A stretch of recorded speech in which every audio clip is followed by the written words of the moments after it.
Hello everyone, welcome to knowledge plus. इस video में आज हम लोग 7 जुलाई 2020 के करंट अफेयर को देखने जा रहे हैं, जो कि बेस्ट होगा डिफरेंट न्यूज़पेपर से। तो आइए शुरू करते हैं आज का वीडियो। तो सबसे पहला न्यूज़ यहाँ पे कि in Galwan both side agree, troop set back 1.8 kilometre, दोनों तरफ से लगभग 2 किलोमीटर वापस भेजा गया है सैनिकों को, और 30 सोल्जर रहेंगे टेंट में, ऐसा यहाँ पे डिस्कस किया गया है। कल जो है हमारे जो NSA थे, national security adviser Ajit Doval, और उनके जो चाइनीज काउंटर पार्ट है, मतलब उनके जो इक्वल में जो चाइना में जो हैं वांग ई, दोनों के बीच में जब फ़ोन कॉल पे यहाँ पे बात हुआ, दोनों के द्वारा एग्री किया गया कि वहाँ पे हमको शांति कायम करना है, और जो है सेकंड पेरीमीटर वाले में 50 सोल्जर रहेंगे, और वहाँ पे जो टेंट है वहाँ पे मात्र 30 सोल्जर रहेंगे, ऐसा वहाँ पे एग्री किया गया। दोनों लोग जो है लगभग 1.8 किलोमीटर दोनों वापस जाएंगे, ठीक है। और यदि इधर फिर आए तो यहाँ पे एक न्यूज़ है कि hours after Express report Bihar order food cash to make up to school meals. तो कल एक न्यूज़ आया था, हम लोग डिस्कस भी किए थे कि स्कूल अभी बंद है ना, और स्कूल बंद होने के कारण यहाँ पे क्या है कि मिड डे मील नहीं मिल पा रहा है। तो मिड डे मील नहीं मिल पाने के कारण जो बच्चे हैं उनको वापस जो है स्क्रैप बेचने का काम करना पड़ा, मतलब स्क्रैप यानी जो कबाड़ चुना जाता है रोड पे से, है ना, जो फेंका हुआ प्लास्टिक लोहा सब रहता है उसको चुन करके बेचने का काम करना पड़ा। तो इस न्यूज़ के छपने के बाद बिहार गवर्नमेंट को थोड़ा सा होश आया और यहाँ पे कैश ट्रांसफ़र किया गया और उनके लिए खाने की व्यवस्था किया गया स्कूल मील के बदले, ठीक है। तो कल हम लोग मिड डे मील के बारे में डिस्कस किए थे, इसलिए आज यहाँ पे हम नहीं डिस्कस कर रहे हैं। यदि आपको जानना है तो कल वाला वीडियो देख ले सकते हैं। यहाँ पे फिर इंडिया का कोरोना मीटर यहाँ पे देखते हैं, तो टोटल अभी तक 6,97,000 केस पॉजिटिव, मतलब 7 लाख पहुँचने वाले हैं हम लोग, और लेकिन रिकवर 4,24,000 हो चुके हैं, एक अच्छी बात है। 19,000 डेथ भी हो चुका है, और डबलिंग रेट यदि देखा जाए तो 20.6 है, ठीक है।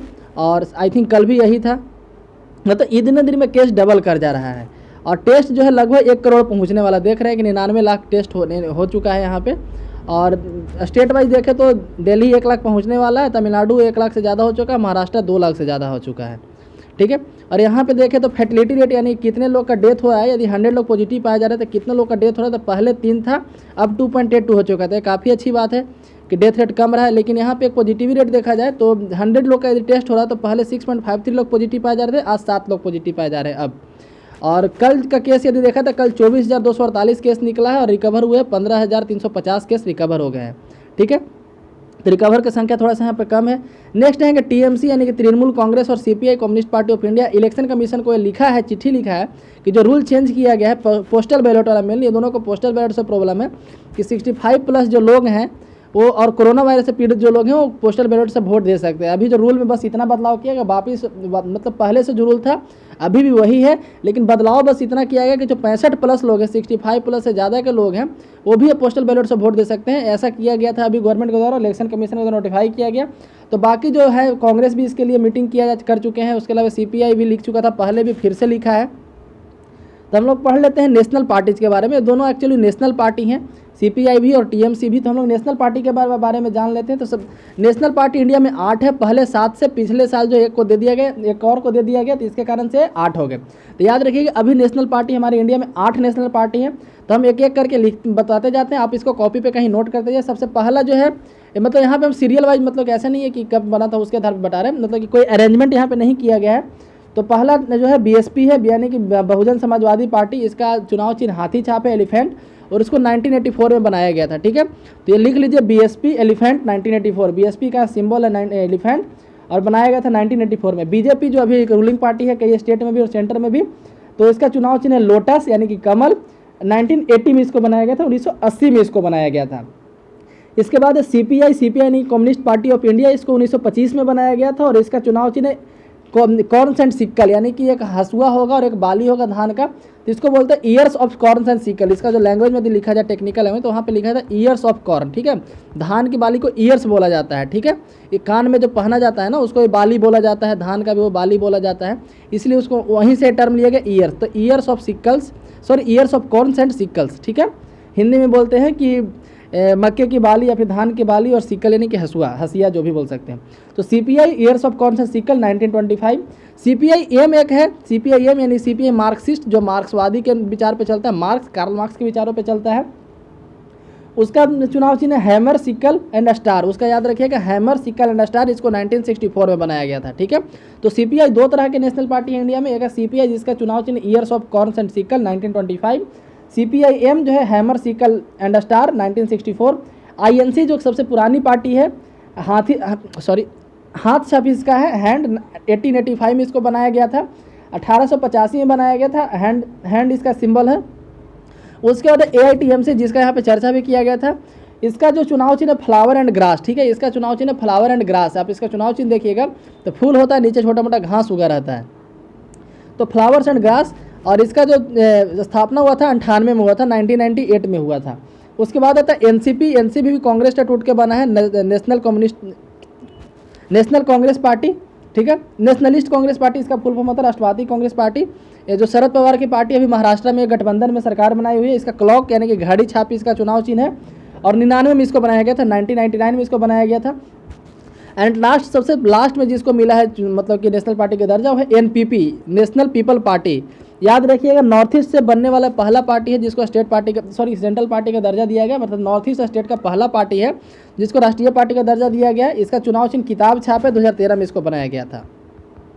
इसका चुनाव चिन्ह किताब छाप है, 2013 में इसको बनाया गया था। तो ये था इस चीज़ से। यहाँ पे इलेक्शन कमीशन के बारे में भी पढ़ लेते हैं।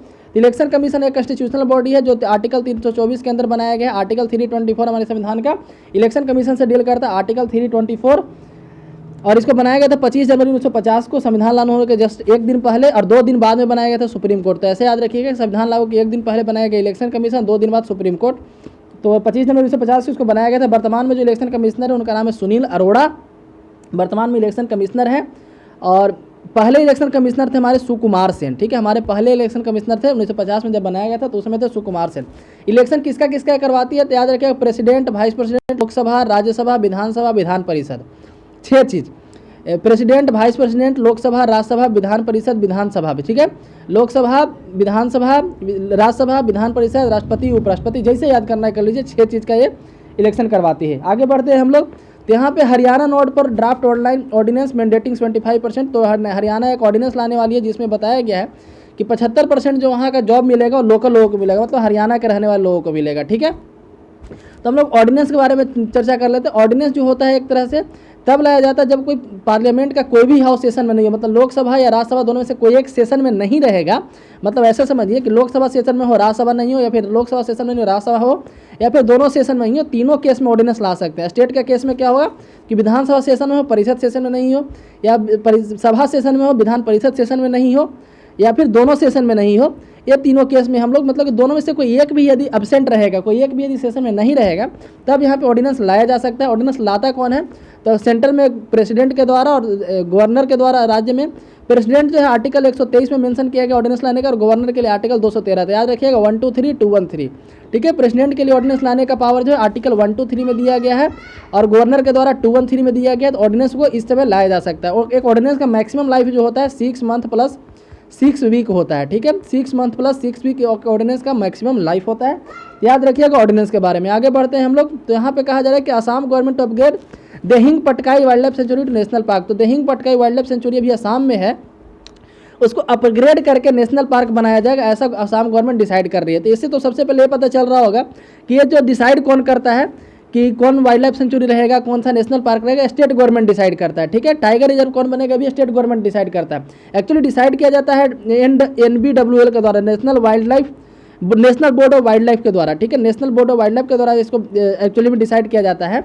लेकिन रिकमेंडेशन जो भेजा जाता है, मतलब कि स्टेट गवर्नमेंट लिखित रूप में भेजती है NBWL को, national board of wild life को, कि हमारे यहाँ का ये जंगल है, इसको नेशनल पार्क बना दीजिए या वाइल्ड लाइफ सेंचुरी बना दीजिए, फिर प्रोजेक्ट टाइगर के तहत इसको घोषित कीजिए, ठीक है। तो ऐसा स्टेट गवर्नमेंट को पहले करना पड़ता है। तो Dehing Patkai wildlife sanctuary अभी है, यह असम में है, उसको नेशनल पार्क बनाने के लिए चिट्ठी लिखा गया, वहाँ के जो मुख्यमंत्री हैं सर्बानंद सोनोवाल, उनके द्वारा लिखा गया है, ठीक है। आगे बढ़ते हैं हम लोग। तो यहाँ पे CBSE likely to cut board exam syllabus by 1/3। तो CBSE जो है 1/3 करने वाला है सिलेबस को। कुछ दिन पहले आया था कि जो है कुछ सिलेबस कम किया जाए, 25% काटने के बाद किया गया था। अब जो है 1/3 करने के बाद किया जाए बोर्ड एग्जाम के लिए, यानी 10 और 12 के लिए। 9 और 11 वाले को खुश होने की जरूरत नहीं है, ठीक है। तो 10 और 12 वाले के लिए यहाँ पे कहा गया है कि उनको जो है सिलेबस 1/4 कर दिया जाएगा। NCERT से अभी रिकमेंडेशन मांगा है कि कौन कौन चैप्टर काटा जाए, या चैप्टर का कुछ हिस्सा काटा जाए। जैसे यहाँ पे देख रहे हैं कि इंडस्ट्रियलाइजेशन को काटा गया था हिस्ट्री से क्लास 10 में, ट्रायंगल और फ्रस्टम को काटा गया मैथमेटिक्स से। इस तरीके से कुछ कुछ को काटा जा रहा है। टिंडल इफेक्ट को काटा गया था, मतलब सिलेबस से हटाया गया कहने का मतलब। उसी तरीके से हर चैप्टर से, जैसे सिविक्स में देखा जाए तो 1979 से जनता पार्टी गवर्नमेंट वाला कश्मीर प्रॉब्लम, ये सब को हटाया जा रहा है, ठीक है। तो ये सब चैप्टर को हटाया जा रहा है बस 1 साल के लिए। 1/4 सिलेबस किया जा 1/3 सिलेबस किया जा रहा है, यानी 1/4 तो पहले किया जा चुका था, बोला गया था 25% कटेगा, अब बोला गया 1/3 कटेगा। और यदि लॉकडाउन बढ़ गया तो हो सकता है सिलेबस आधा कर दिया जाए, है ना।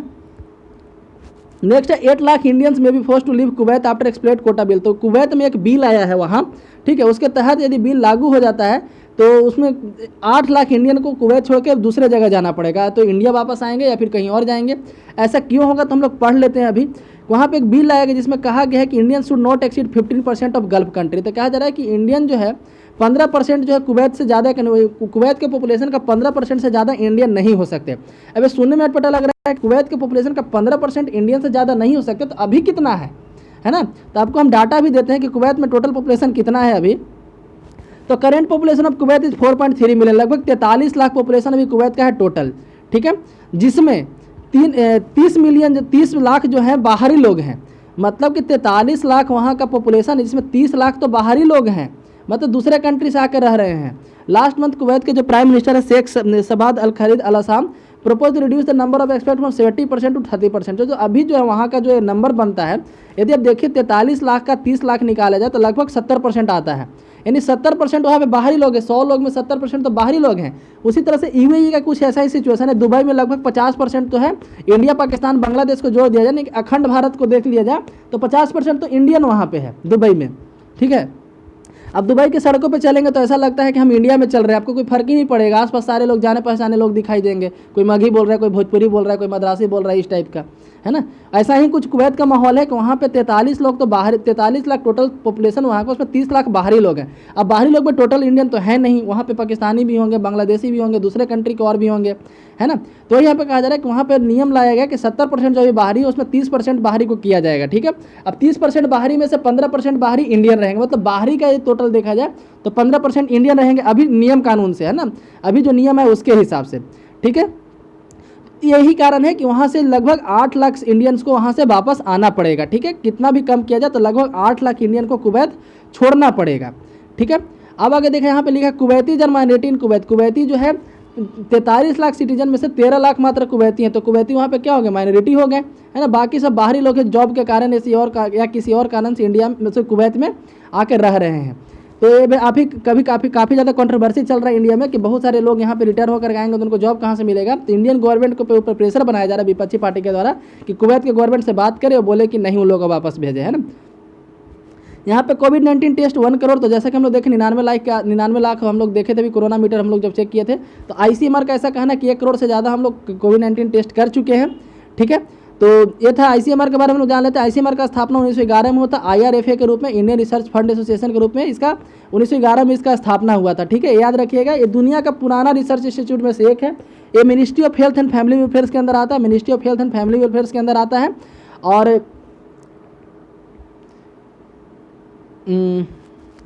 इसका काम क्या है, प्रमोशन ऑफ बायोमेडिकल रिसर्च, ठीक है। इसका काम है प्रमोशन ऑफ बायोमेडिकल रिसर्च। आगे न्यूज़ की तरफ देखते हैं तो कह रहा है कि 1.4 lakh family reach MNREGA annual work limit. तो मनरेगा के बारे में जान लेते हैं।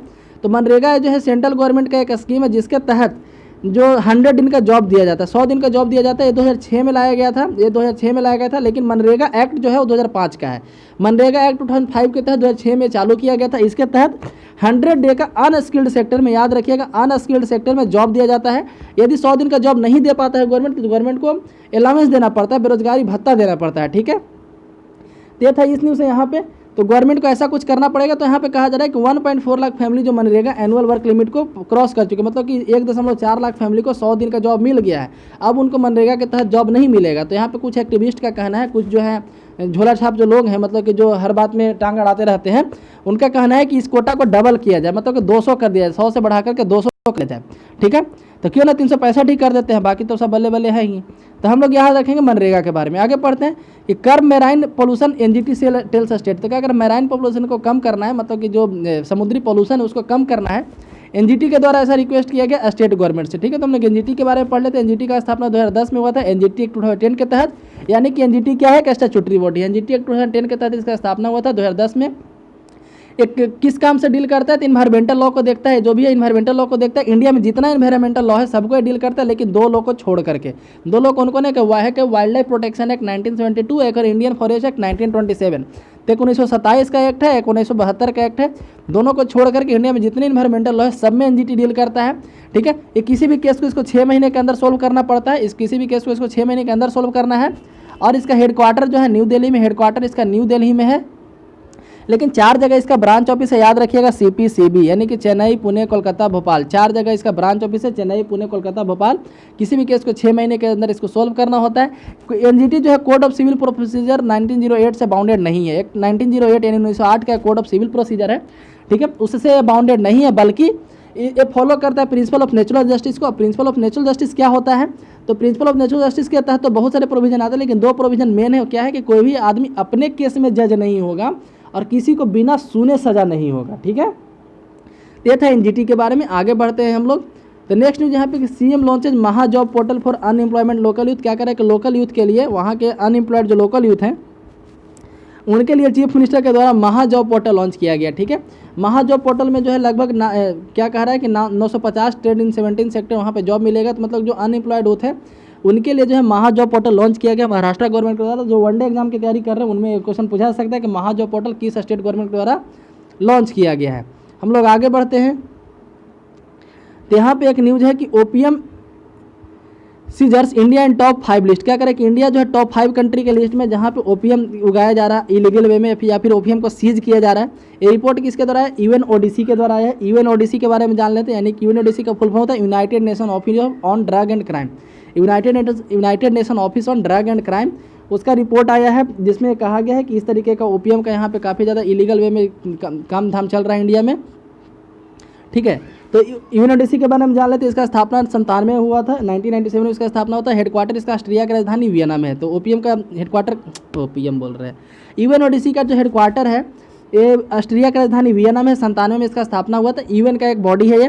और भी कहा गया कि 84% जो ड्रग है प्रोड्यूस किया जा रहा है अफगानिस्तान में। यानी अफगानिस्तान में काफ़ी ज़्यादा यहाँ पे इलीगल ड्रग प्रोड्यूस किया जा रहा है। कहा जा रहा है कि 4th बिगेस्ट सीजर, ठीक है, सबसे ज़्यादा 4था नंबर पे इंडिया है ओपीएम इलीगल वे में उगाने में। सबसे आगे है ईरान, उसके बाद अफगानिस्तान, उसके बाद पाकिस्तान, उसके बाद अपना इंडिया। ठीक है, लेटेस्ट वर्ल्ड ड्रग रिपोर्ट आया है, किसके द्वारा निकाला जाता है? यूएनओडीसी के द्वारा निकाला जाता है। कह रहा है कि maximum 644 tonnes of opium was seized in Iran. सबसे ज़्यादा 644 टन ओपीएम सीज किया गया था ईरान में। उसके बाद 27 टन अफगानिस्तान में। देख सकते हैं 1 और 2 के बीच में कितने का अंतर है, कहाँ 644 कहाँ 27। उसके बाद अफगानिस्तान में, उसके बाद पाकिस्तान में। ठीक है, उसके बाद इंडिया में 1.3 टन का मात्र सीजर हुआ है। और ओपीएम का प्रोडक्शन के बाद कि India was the 12th position in the world. India जो पहले जो था 12th पोजीशन पे था 2018 में, लेकिन अभी जो है काफ़ी बड़ा तरक्की करके 4थे स्थान पे आ गया। बाकी दूसरे क्षेत्र में तो इतना लंबा तरक्की होता नहीं है कभी। अब यहाँ पे देखते हैं, यहाँ पे 2 टर्म आता है। ठीक है, और भी यहाँ पे देख सकते हैं कि इसमें क्या क्या कौन कौन सा ड्रग को देखा जाता है। तो हम लोग उतना डिटेल में भी नहीं जाएंगे। तो जैसे आप global pattern from Myanmar beach account for 7% of global opium production. Global opium production का 7% जो म्यांमार से आता है। लाओस तो 1% के द्वारा आता है, लाओस से 1% आता है। मेक्सिको 6% यहाँ पे करता है। कोलंबिया और ग्वातेमाला के द्वारा 1% का ओपीएम प्रोडक्शन किया है। दुनिया के जितना ओपीएम प्रोडक्शन का वहाँ पे होता है। ठीक है, तो यहाँ पे 2 टर्म आता है, एक होता है गोल्डन ट्रायंगल, एक आता है गोल्डन क्रिसेंट। ठीक है, तो हम लोग यहाँ पे एक पिक्चर के माध्यम से देखते हैं। ये है गोल्डन क्रिसेंट, ये है गोल्डन ट्रायंगल। तो कई बार एग्जाम में पूछा जाता है कि गोल्डन ट्रायंगल किस लिए फेमस है। अब देखिए गोल्डन ट्रायंगल कई बात के लिए फेमस है। जैसे पूछा जाए कि गोल्डन ट्रायंगल फॉर ओपीएम, तब हम लोग लेंगे, इसमें 3 कंट्री का नाम आता है। ऐसे 4 कंट्री हैं, लेकिन मेनली 3 कंट्री हैं, बर्मा यानी कि म्यांमार, थाईलैंड और लाओस। गोल्डन ट्रायंगल के 3 कंट्री आते हैं। थोड़ा सा वियतनाम का भी हिस्सा आ जाता है इसमें। ठीक है, तो गोल्डन ट्रायंगल किस लिए बदनाम है, नोटोरियस किस लिए है? तो ओपीएम ट्रेड के लिए बदनाम है। ठीक है, ये 3 कंट्री यहाँ पे जो है अभी देखें ना कि म्यांमार, लाओस कितना ज़्यादा कंट्रीब्यूट करता है। म्यांमार 7% कंट्रीब्यूट करता है। उसके अलावा वेनेजुएला था, वो भी कंट्रीब्यूट करता है। मेक्सिको भी करता है। तो यहाँ पे जैसे म्यांमार, थाईलैंड और लाओस, ये तीनों कंट्री को गोल्डन ट्रायंगल बोला जाता है। कहीं कहीं वियतनाम भी इसको इंक्लूड किया जाता है। ठीक है, तो गोल्डन ट्रायंगल एक्चुअली इस इलाके को बोला जाता है जहाँ पे देख सकते हैं म्यांमार का हिस्सा है, लाओस का है, थाईलैंड का, छोटा सा वियतनाम का भी हिस्सा है कोना पे, है ना। तो 4 कंट्री आते हैं गोल्डन ट्रायंगल में। ठीक है, यहाँ पे ट्रायंगल जैसा शेप बनता है, ये जो ओपीएम जहाँ पे उगाया जाता है उस एरिया को। और यहाँ पे क्रिसेंट जैसा शेप बनता है, चांद जैसा शेप बनता है। तो इसमें कौन कौन देश आते हैं? तो ईरान है, अफगानिस्तान है और फिर पाकिस्तान है। ठीक है, ईरान है, पाकिस्तान है और ईरान है, अफगानिस्तान है और पाकिस्तान है। तीनों कंट्री मिलाकर के जो बनता है उसको बोलते हैं गोल्डन क्रिसेंट। और यहाँ पे गोल्डन ट्रायंगल, ये दोनों काफ़ी फेमस है ओपीएम के इलीगल ट्रेड के लिए। तो याद रखिए गोल्डन ट्रायंगल में कौन कौन है, गोल्डन क्रिसेंट में कौन कौन है, ओपीएम के इलीगल ट्रेड के लिए। इसके अलावा गोल्डन ट्रायंगल इंडिया का भी एक है। इंडिया का गोल्डन ट्रायंगल यहाँ पे यहाँ पे क्या बोल सकते हो उसको, टूरिस्ट सिटी के लिए फेमस है, मतलब टूरिस्ट हब के रूप में फेमस है, गोल्डन ट्रायंगल बोला जाता है। तो इसके तहत कौन कौन सिटी आता है इंडिया का, मतलब इंडिया में 3 सिटी को मिलाकर के ऐसा गोल्डन ट्रायंगल बनाया गया है जो टूरिस्ट हब के रूप में डेवलप किए गए हैं, ठीक है, जहाँ पे काफ़ी ज़्यादा संख्या में टूरिस्ट आते हैं, जैसे उसमें एक दिल्ली भी है। बाकी का 2 सिटी का नाम आप लोग कमेंट सेक्शन में बताइए कि इंडिया में कौन 3 सिटी हैं जिसको गोल्डन ट्रायंगल के अंदर डाला गया है। एक उसमें दिल्ली है, बाकी का 2 कौन है आपको ये बताना है, ठीक है। बाकी एक लास्ट न्यूज़ यहाँ पे था कि China region report for bubonic plague case. तो चाइना में भी एक और नया एक प्लेग केस आया, बुबोनिक प्लेग। तो हालांकि कोई नया बीमारी नहीं है, इंडिया में भी काफ़ी पहले आ चुका है, 1867 में भी आया था, उसके बाद भी कई बार आया है, 2015-16 में भी कुछ रिपोर्ट किया गया था, ठीक है, काफ़ी कम क्वांटिटी था। चाइना में बुबोनिक प्लेग अभी आया है। तो बुबोनिक प्लेग के बारे में जान लेते हैं कि एक बैक्टीरियल इन्फेक्शन डिजीज है, एक बैक्टीरिया के कारण होता है। एक बैक्टीरिया है जिसका नाम है एरिसीना पेस्टिस। एरिसीना पेस्टिस बैक्टीरिया के कारण ये होता है, और फ्ली के द्वारा, मतलब कि जो फ्लाई होते हैं घर में जो उड़ते रहते हैं फ्लाई, उनके द्वारा ट्रांसमिट होता है, ठीक है। तो हाउस फ्लाई जो है उनके द्वारा बीमारी ट्रांसमिट होता है, बैक्टीरियल डिजीज है बुबोनिक प्लेग, ये याद रखिएगा। तो यहाँ पे कहा कि authorities in the China's northern inner Mongolia region, China का जो इंटर मंगोलिया रीजन है नॉर्थ में, ठीक है, वहाँ मतलब मंगोलिया के आसपास वाला जो रीजन है वहाँ पे कुछ लोगों में जो है बुबोनिक प्लेग देखा गया है, ठीक है। हालांकि उस आदमी का कंडीशन अभी ठीक है, लेकिन हो सकता है कि बाकी दूसरे कंट्री में भी फैले या फिर और कहीं भी फैले। यहाँ पे कह रहा है कि at least 5 people of died since 2014 में भी ऐसा ही आया था, लेकिन चाइना के स्पेशल वहाँ का गवर्नमेंट का डाटा है कि 2014 में भी आया था, तो वहाँ पे मात्र 5 लोग मारे गए थे इस बीमारी से, ठीक है। तो ये बीमारी काफ़ी घातक बीमारी है। तो इसी के साथ आज का न्यूज़ डिस्कशन यहाँ पे समाप्त होता है। यदि वीडियो पसंद है तो लाइक करें, चैनल को सब्सक्राइब करें। धन्यवाद।